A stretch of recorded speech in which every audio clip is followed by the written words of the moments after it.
In the intricate world of global economics, the language we use isn't just a matter of semantics. It actively shapes policy decisions and international relations. The terms we choose reflect underlying strategies and priorities.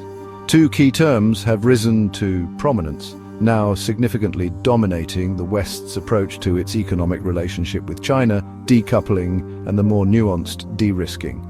These concepts represent fundamentally different strategies for navigating the complex landscape of global trade and security.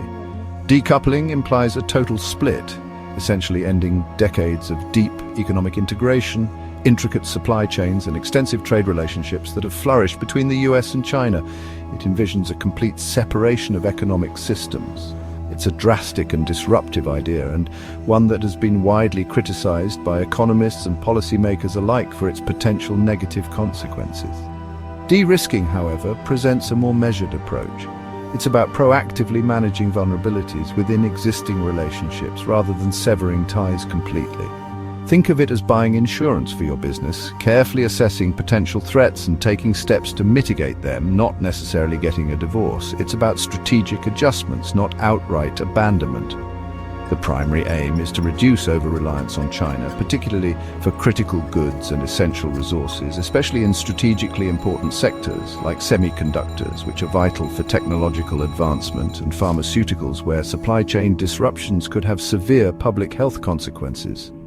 This more cautious approach was initially championed by European leaders seeking a middle ground and has since been adopted with some modifications by the US, recognizing that China plays a dual role, acting as both a significant economic partner and a strategic rival in the global arena. A strategy of full decoupling would essentially ignore China's crucial role in addressing global challenges such as climate change and pandemics, and would also cut off access to a key market for Western goods and services, impacting economic growth. De-risking, on the other hand, carefully targets specific sectors and industries where an overdependence on China could potentially pose significant security risks or economic vulnerabilities, encouraging the development of more diverse and resilient supply chains, even if it means incurring somewhat higher costs in the short term. The shift in terminology from the more absolute decoupling to the more nuanced de-risking reflects a pragmatic and evolving view, acknowledging the reality that the global economy is far too interconnected and interdependent to allow for a clean break without causing significant disruption and economic harm. China is not simply a factory churning out goods for the world, but also a major consumer market with a rapidly growing middle class and an increasingly important center for technological innovation and research and development. Severing economic ties completely would inevitably hurt both sides, leading to economic damage and potentially destabilizing global markets.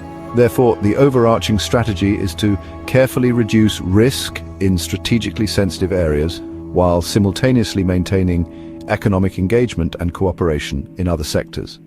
Ultimately, this is about finding a delicate balance in a world where economic competition and concerns about national security are becoming increasingly intertwined and difficult to separate.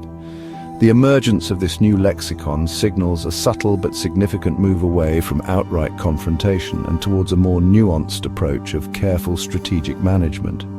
Policymakers are now primarily focused on building resilience within their own economies, rather than seeking a complete retreat from the global marketplace.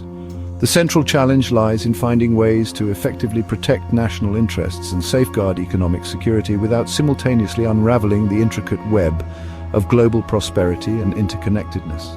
In essence, de-risking represents the West's ongoing attempt to adapt to the realities of a more complex and increasingly multipolar world where power is distributed among multiple actors.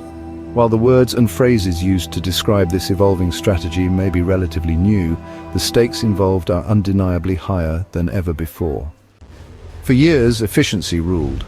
Companies flocked to China for cheap, fast production, creating a global supply machine. This model, built on just-in-time delivery, made goods affordable and profits high, but also created deep dependencies. The assumption global stability would last and supply chains would never break. But recent shocks, trade wars, tariffs, and rising political tensions have shattered that confidence. The US-China trade war exposed how quickly politics can disrupt business, Now, national security and economic stability are top concerns. What if a crisis over Taiwan erupts? What if China restricts exports of vital goods? These questions are no longer hypothetical. They're driving boardroom and government decisions. The very efficiency that built the world's factory is now seen as a vulnerability. COVID-19 was more than just a health crisis. It was the ultimate stress test, a real-world trial by fire for global supply chains, exposing vulnerabilities and weaknesses that had long been overlooked. It revealed just how interconnected and fragile our systems had become.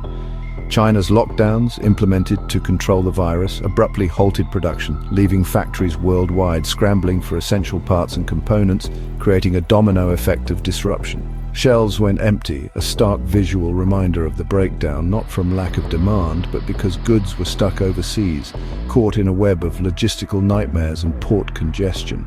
The healthcare sector, already under immense pressure, was hit hardest by these disruptions. Most masks and protective gear, vital for frontline workers, came from China, exposing a dangerous dependency on a single source and highlighting the inherent risks of concentrated manufacturing. Countries competed fiercely for limited supplies, engaging in bidding wars and diplomatic maneuvering, and prices soared to unprecedented levels, further straining already burdened healthcare systems.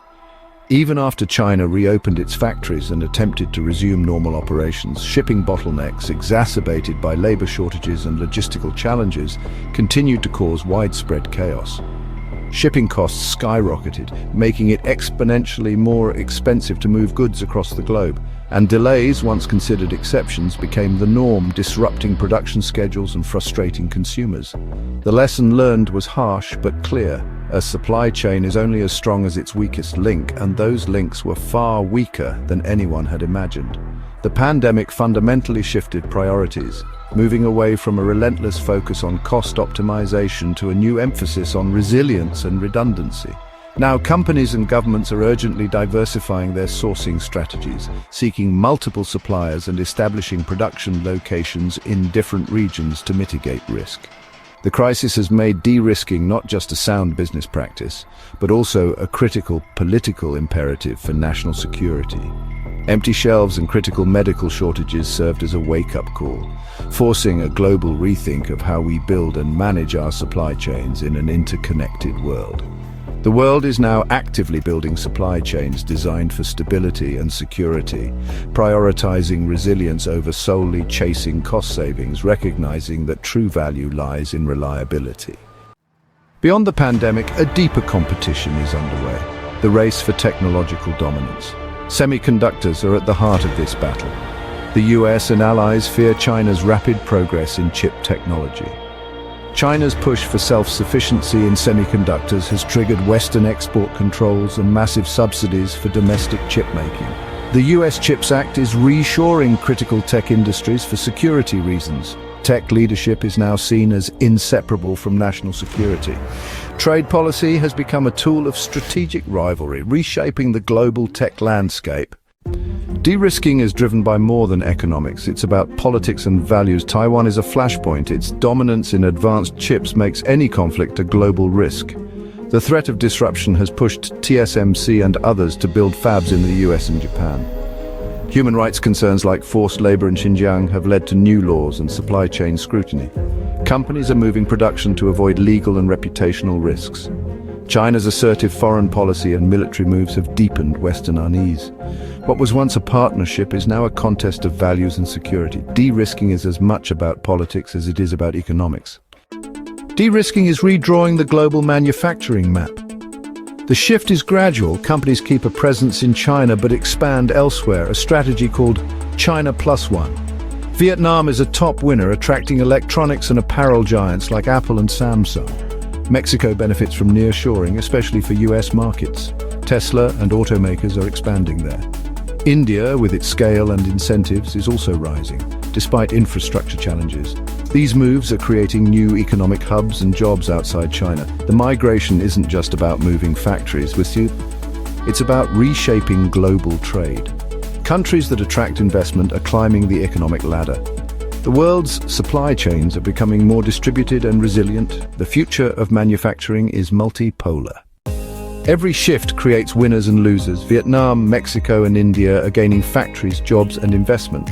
Western workers in strategic sectors like semiconductors also benefit from new high-paying jobs. Logistics and automation firms in these hubs are thriving. For China, the loss of new investment could slow growth and threaten jobs in export industries. The era of limitless export-driven growth is ending. Consumers worldwide may face higher prices as production moves to costlier or less efficient locations. The trade-off, more security, but at a higher cost. De-risking is a double-edged sword. Opportunity for some, challenge for others. The global economic order is being rewritten. The old bargain, efficiency for low prices, delivered decades of cheap goods. De-risking changes that. Building resilient supply chains means higher costs for companies and ultimately consumers. Multiple factories, higher labor costs, and complex logistics all add up. Prices for electronics, cars, and everyday goods are already rising. The era of the great moderation, low inflation, may be over. Governments face a tough balancing act: security versus affordability. Voters may support de-risking in theory, but balk at higher prices. The cost of security is now visible at the checkout. The next decade will test how much consumers are willing to pay for resilience. The price of de-risking is measured in everyday expenses. The world's economic landscape is undergoing a significant shift. De-risking, a strategy aimed at reducing vulnerabilities in the global supply chain, is emerging as a key priority for many nations.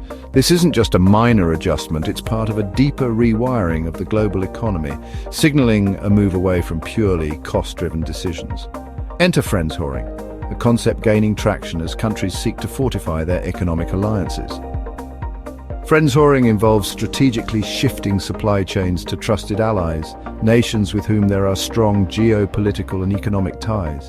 This approach prioritizes resilience and security, moving beyond a singular focus on efficiency and emphasizing shared values and mutual strategic interests.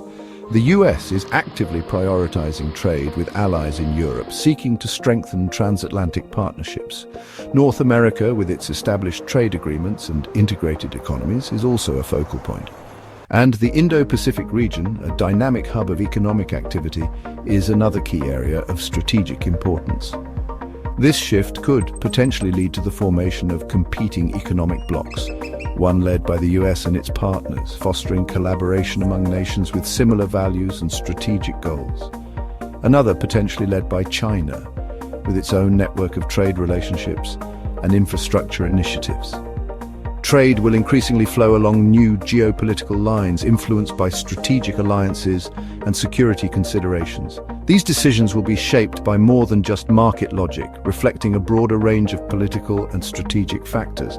Companies must now align with both economic realities and evolving foreign policy goals, navigating a complex and interconnected world. The long-term impact is uncertain, potentially leading to more stability in some areas, but possibly at the cost of reduced growth and higher prices for consumers. Global cooperation on pressing challenges such as climate change and pandemics could become harder to achieve in a more fragmented world. The world stands at a crossroads, facing critical decisions that will shape the future of international relations and trade, with globalization itself undergoing a profound transformation, adapting to new geopolitical realities and economic priorities. The future will ultimately reveal if this new world order brings greater safety and shared prosperity or deeper division and increased instability.